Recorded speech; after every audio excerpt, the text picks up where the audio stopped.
we now move to our keynote speaker of the day, Dalia Feldheim. We are really fortunate, I should tell you, to have you with us, Dalia. Loved your TED Talk and loved the conclusion.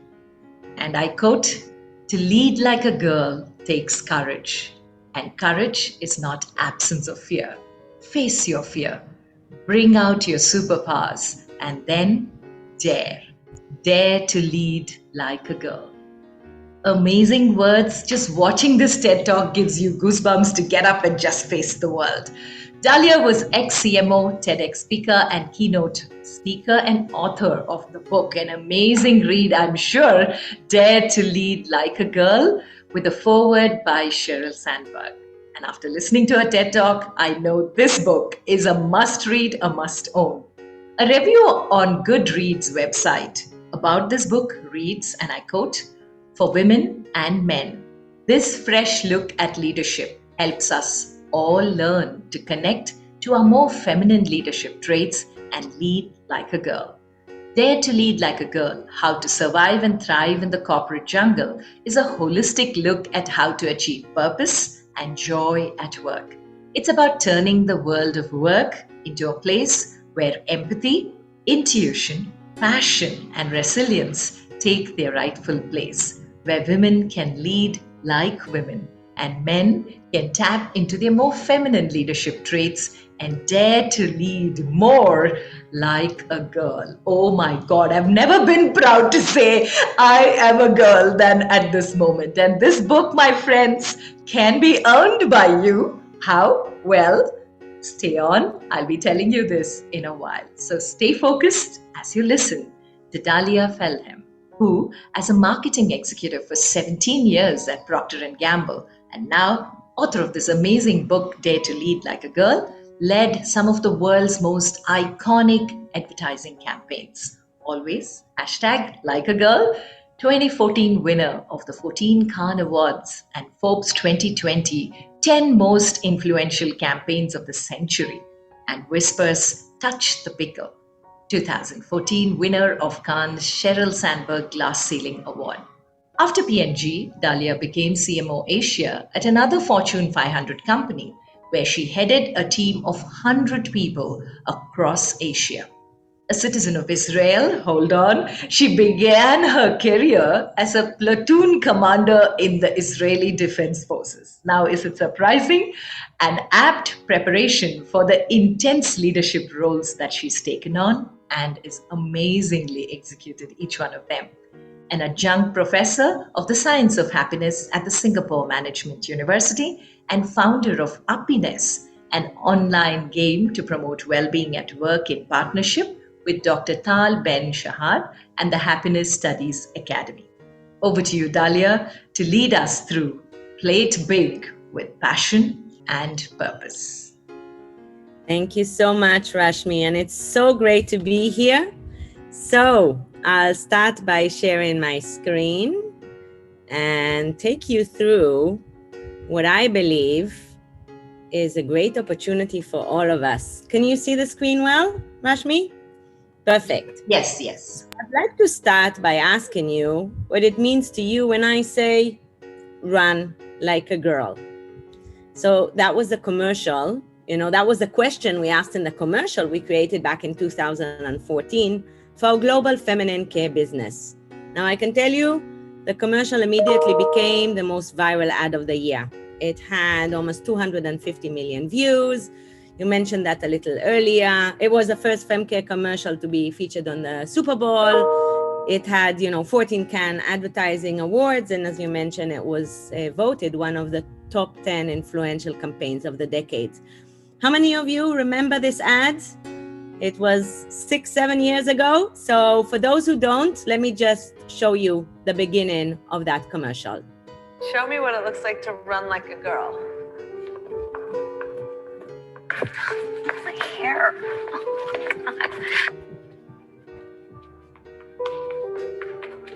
Show me what it looks like to fight like a girl. My name is Dakota, and I'm 10 years old. Show me what it looks like to run like a girl. What does it mean to you when I say run like a girl? It means run fast as you can. So when did doing something like a girl become an insult? Now, I can tell you, as one of the global marketing directors responsible of this campaign, I'm of course extremely proud of the business results. But what I'm even more proud of is that as a mom of 3, maybe 6 years after the campaign first aired, my youngest daughter, Anna, called me from school all excited. Mom, you won't believe it, but they're showing your ad in social studies. More than a commercial, it became an icon for women's empowerment. Now, as you see in the commercial, when you ask a young girl what it means, to run like a girl, she says, what do you mean? It means run as fast as you can. But somehow this becomes an insult during puberty. Our goal with that commercial was to change the meaning of words, right? And reclaim the phrase like a girl to simply mean be proud to be who you are. Now, I would like to pause now and ask you what it means to you when I say lead like a girl. So I spent the last 2 decades as a senior executive, as shared earlier by Rashmi, and I think it's time we reclaim the phrase once again, right? Now this time in the world of leadership. So a little bit about myself. As Rashmi shared, I'm made in England, born in Israel, literally. My mom came over pregnant. And as a child, I was told I have healthy chutzpah. Okay, it's a Hebrew word that means being brave and a little cheeky, not afraid to challenge the norms. Okay, I was a competitive gymnast and later a platoon commander. So for me, doing things like a girl was never much of an insult. I studied psychology and business in Tel Aviv University and landed a job as an associate brand manager for Procter & Gamble. Now, what I'm going to share with you now is a tale of 2 cities that basically led me to what I'm doing today. So the year was 1998, and I was an associate brand manager for Procter & Gamble in Geneva, and I was invited into my general manager's office. Okay, so 2 levels above me, or 3 even, because one of my launches hit a wall. Now I'm sitting in his office, and we're going through what went wrong, and I'm getting so angry and so frustrated, right? Because my product was stuck in custom. It really wasn't kind of my fault. I couldn't, in my control. And I'm sitting there and I'm getting so frustrated. Now, I don't know about you, but when I get frustrated, I tear up. I'm sitting in his office crying. Oh my God, right? I'm frantically trying to regain my composure. Now, my boss, Jim, who's a friend and mentor until today, he offers me a box of tissues. And when I finally regain my composure, he looks me dead in the eye and he says something I will forever remember. He said, Dalia, don't you ever be embarrassed for crying in the office again. It's a sign of your passion, and passion is your superpower. Wow, right? And then he added, and if you ever work for someone that doesn't appreciate that, walk away. They don't deserve you, right? I was so empowered. And I can tell you, for the next 17 years I was in P&G, I had many managers like Jim that believed in me, sometimes more than I believed in myself, to be honest. And my career just went from strength to strength. But it wasn't until I reached the lowest point of my career that I really realized what Jim was talking about. So fast forward with me 17 years, I moved from Geneva to Moscow to Singapore. And then in 2015, P&G wanted me back in Geneva. My husband just opened a startup. I really wanted to put my money where my mouth is on dual career. So I decided to leave P&G and took out a new role as Chief Marketing Officer Asia for another Fortune 500 company. I loved the company. I loved the global CEO, the global CMO. It seemed like a dream job. 2 months into the role, I get a new boss, the local, CEO for Asia. And it took me a week to realize that him and I were, how can I put it politely, like fire and water. Okay, so I'm the fire. I'm all about people and creativity and passion. And he's all about numbers and scorecard and ROI return on investment. Most days it felt like ROI or you die. In one of my first meetings, I remember I would say, "Oh, Dalia, I'm not going to tell you what you're good at. I find it a total waste of time. I'm only going to focus on what you need to fix." Okay.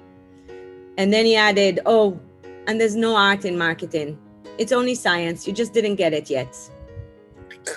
It's like a stab and turn. How many in marketing kind of resonate with that, right? So anyway, I'm sitting, one day in a meeting, and he summons me into his office like you would summon, someone to the headmaster. And I am in his office, and he starts giving me feedback. Now, how many of you like feedback? We all, I love feedback personally. I love feedback. In P&G, we used to call it tough love feedback. You know the term, tough love? I'm Israeli. I like directness. Say it as it is. So it needs to be direct. Don't sugarcoat it for me.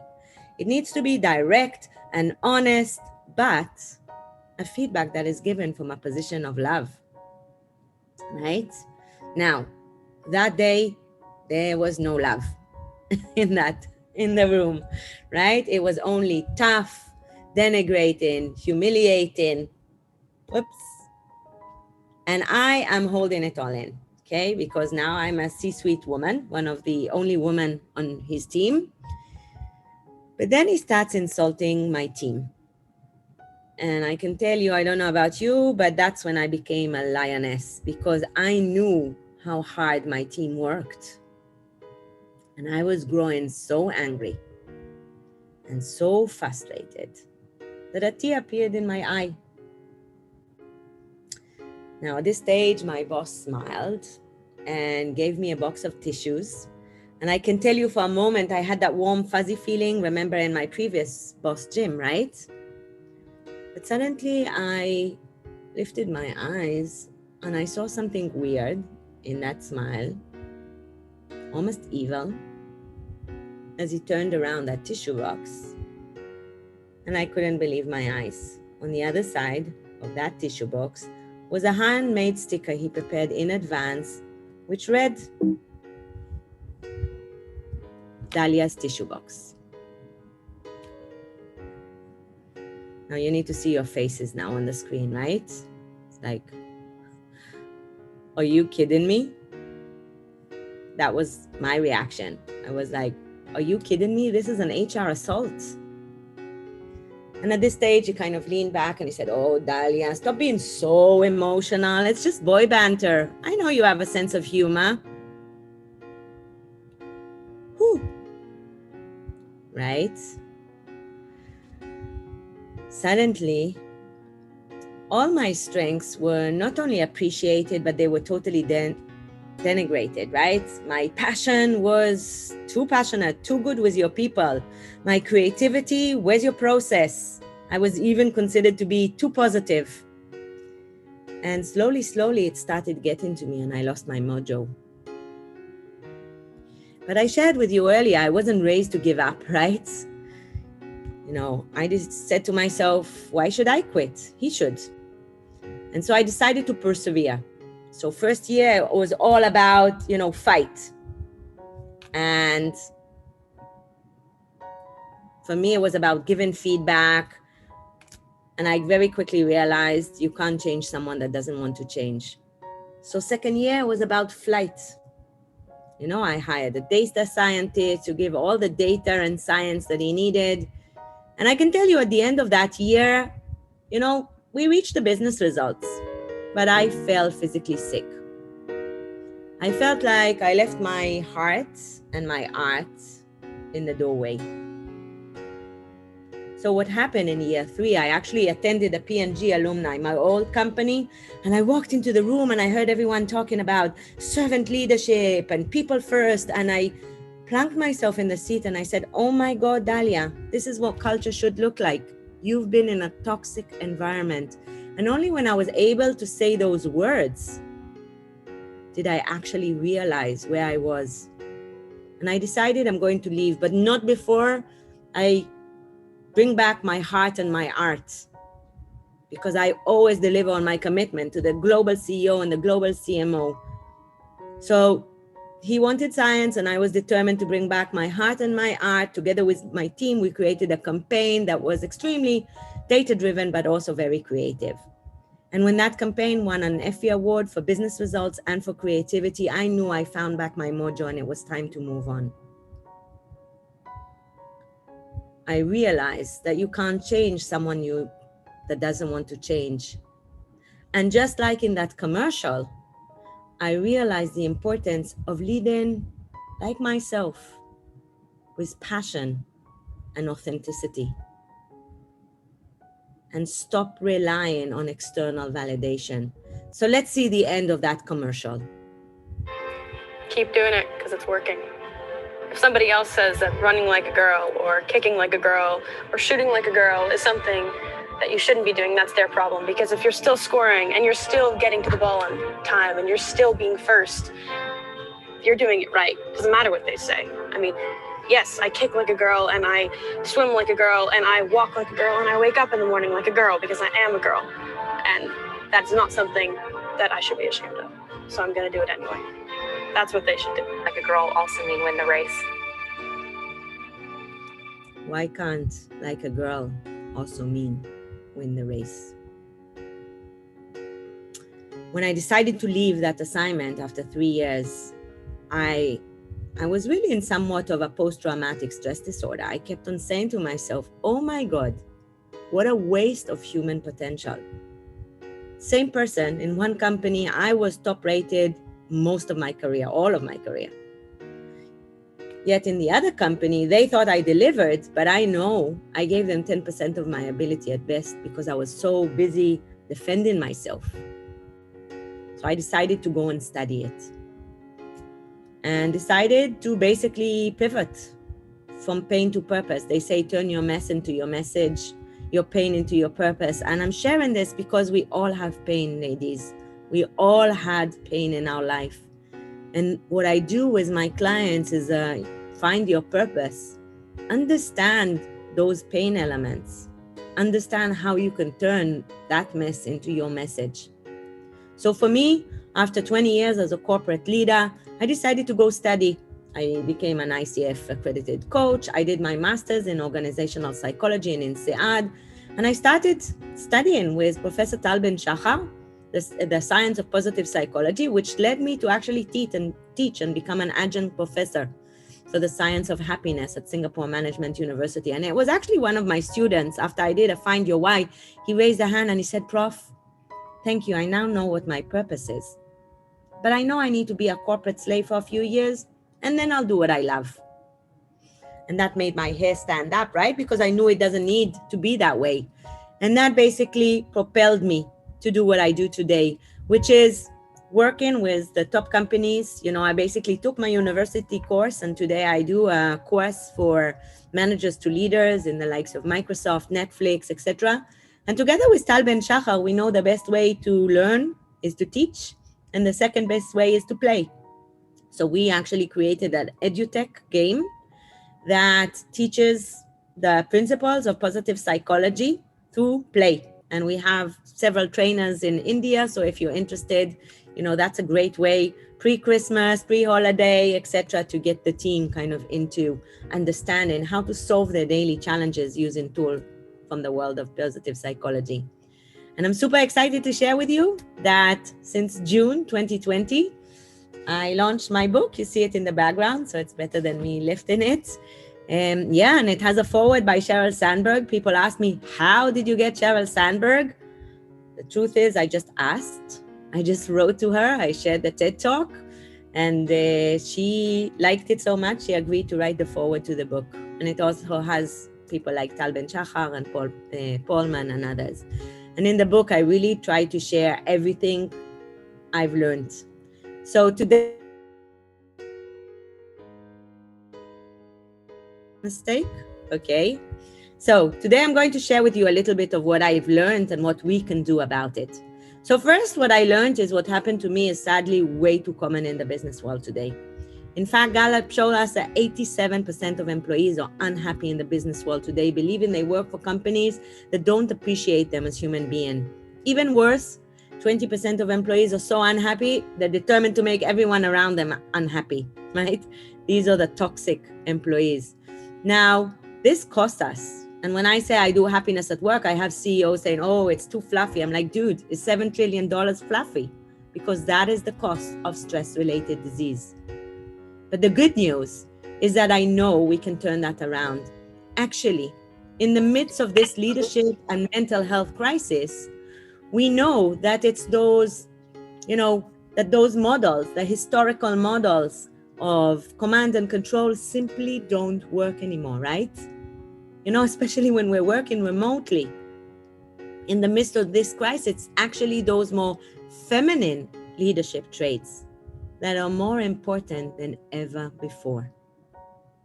In fact, I'm going to share with you a research that's the basis of all my book. So in 2012, Harvard Business Review did research to try and understand how come we don't have more women in prominent roles. Are women not as effective as men? And in 2012, they found that yes, women are as effective as men. In 2019, they repeated this test. And what they found in 2019 is not only are women as effective as men, you want to take a picture of this next slide. Women actually score better than men in 17 out of 19 leadership traits. Now, these include traits historically considered feminine, like empathy, integrity, resilience. I always say, you want to understand resilience? Guys, talk to me about having a baby. Then we'll talk about resilience. But they also include traits like results, change, innovation. So why does lead like a girl still sound like an insult? Now, it really is not about women versus men. Yes, I do believe we need to have more women in leadership roles, but there is no such thing as a feminine brain or a masculine brain. No such thing. We all have both masculine leadership traits, as well as feminine leadership traits. And I love Nili Mabat and Raj Sisota in the book Shakti Leadership. They share the model, basically, of how we have positive feminine traits, like empathy, intuition, integrity, teamwork. We have positive masculine traits, direction, logic. A good leader should be rotating between those two. The issue is that the business world has sunk into what they call the wounded masculine, with power over people versus power with people. So my book is a rallying cry, a provocative call for all leaders, women as well as men, to connect to their more feminine leadership traits and dare to lead more like a girl. Now, in the next 10 minutes, I'm going to give you just a tasting. This is a 2 days workshop that I do. I'm going to give you a tasting of what that means. So basically, I call the model the 5P. This is purpose, perspective or perseverance, power up, which is about our physical energy, people, and positivity. So I'll share just one. We can't go on all of this, but I'll only talk about purpose today. So what is purpose? Purpose is the culmination of strength, passion area, and understanding how all of that comes together to what you want to contribute to the world, right? Too many of us are focusing on the opportunities area while our strengths strengthen us, our weaknesses weaken us. Now the magic, if you want to be happy in the workplace, the magic is creating this golden link between your purpose and the company purpose. So I'm going to share with you one very short story. And I chose this story because we're doing this work in India. And you will be happy to know that my work in India actually influenced the Lead Like a Girl global campaign.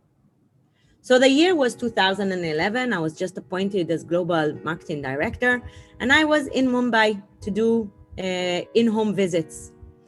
Now, I remember just landing, it was 10 p.m. and driving out of the city, and I saw this young girl reading a book, but she didn't have electricity. So she was reading to the light of the passing cars. That stuck in my brain as the image of women, and I immediately fell in love with the women of India. And that's why when I got the call to do this, even for free, even in a crazy business travel, I love the women of India, the commitment to succeed against all odds. The next day, I went into in-home visits and I met Isha. We walked into the house and I see Isha sitting on the floor. Her mom comes in with drinks and she offers us in nice china plates, and then she bends over and she offers Isha on the floor.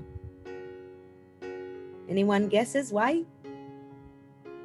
She was sitting against this blue wall, and I saw the color was faded as if she sits there quite often.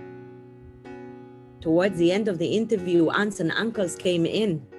And when the uncle greeted her and Isha greeted him back from the floor, for a moment, I saw that sad, embarrassed look on Isha's face. When we left the house, I turned to the agency and I said, well, what was that all about? And she said to me, but Dalia, she's on her period. And I said, so what? She told me, well, in India, we have all these myths about periods. We believe that women are impure, so they're not allowed to go into the kitchen or to prayer areas, or, often they don't sit with us. And, then she added kind of jokingly, hey, we even believe if they touch a pickle, they'll make them go rotten. Right? I see a lot of you nodding. I can tell you that night I couldn't sleep. I just kept having Isha's sad, embarrassed look on her face. I mean, think about how tough it is to be a teenager, right? And then when everyone knows immediately you're on your period and you feel impure and left behind just because you're a girl. Next morning, I called the agency. I was like, I couldn't sleep. He said, yeah, me too. We started this years ago. It had good reasons. We wanted women on their period to rest. But today, girls really feel left behind. Now, my strengths was people and ideas and insights, this sad, embarrassed look on her face. My passion was people empowerment, and what the world needs became very evident for me. Even though it's culturally rooted, this is, maybe true for archaic times, but it really makes girls feel left behind. So I told the agency, listen, I'm a foreigner, but I want to leave it in your hand. Let's see what we can do to use our brand voice to change this. 10 months later, we launched this campaign. I touched the pickle. We decided to use humor, right? I dared, I wore white. How many of you remember seeing this? This, I think, was 2014. It had a TED talk about it. It had, even a Bollywood, I can't forget her name, but she almost beat a reporter because, it was talking about this campaign. It really created a movement. Now, I'm proud of a lot of things with P&G, but this is probably the one I'm most proud of. Creating this movement in a country like India, where it's so important. So I want to ask you, what is your purpose? How can you bring your strengths, your passion areas into what the world needs? So I'm going to finish off with giving you my little cheat sheet, okay? So what can you do to basically lead like a girl, which basically means lead from the heart? So when we talk about purpose, understanding your strengths, link your personal purpose to the company purpose. Perspective is all about having a growth mindset, thinking win-win. Physical wellness is about managing your energy. We talked about it yesterday, right? Today is not about managing time. It's all about managing your energy, how you sleep, eat, move. People is the most important thing. Actually, if you ask me, Dalia, give me the secret to happiness, I'll tell you.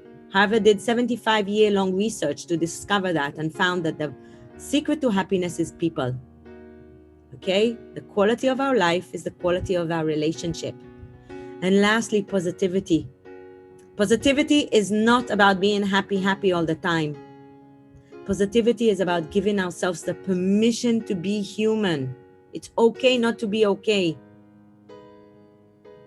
right? How can you sit with, challenging emotions? Who doesn't have emotions? Only dead people or psychopaths. So if you're sad, that's great news. You're not dead or psychopath. So how can you sit, accept emotions? Sometimes the only way out is through, and then start looking at positive emotions like empathy, hope, gratitude. And I'll finish with a paraphrase on a Sheryl Sandberg quote. So I want every little girl and boy who are told they're too emotional to be told instead that emotions are a sign of passion and not a weakness, and that it's your passion that is your superpower. Thank you so much. And please do stay in touch. I will share one last thing. I call the book Dare to Lead Like a Girl. Okay. And I'll tell you, courage is not the absence of fear. Chapter 5 is all about my fears. Okay. Imposter syndrome, fear of failure, fear of success. Courage is not the absence of fear. It's about facing your fears, digging into your superpowers, and then dare to lead like a girl. So feel free to connect over LinkedIn, share the TED Talk, right? Buy the book. I really bring happiness to your company. And the most important, ladies and gentlemen, we have immense power, right? Take a moment to lift others as you rise. Thank you very much. Oh my God, Dalia. I'm sure everyone here would want to join in to say thank you from the bottom of our heart. What an inspiring speaker, and what a way to start day 2, especially the learning element. It's so important to start from within. So many takeaways, and I think I can continue the whole day talking about the takeaways. Thank you so very much for being you and making us proud to be you, and for writing this amazing book, Dare to Lead Like a Girl. So, for all of you, we have a very special giveaway for every one of you here. Write a post, make a video, and post it on your social media handles, tagging us on our social media handles, and use the hashtag #IEmbraceMyPower. And 3 best posts get a copy of the special book from Dalia, Dare to Lead Like a Girl. Thank you very much, Dalia, for your time, taking it out of your busy schedule, and being with us to make this so special as a keynote speaker. Thanks a lot. Thank you so much, ladies. Take care.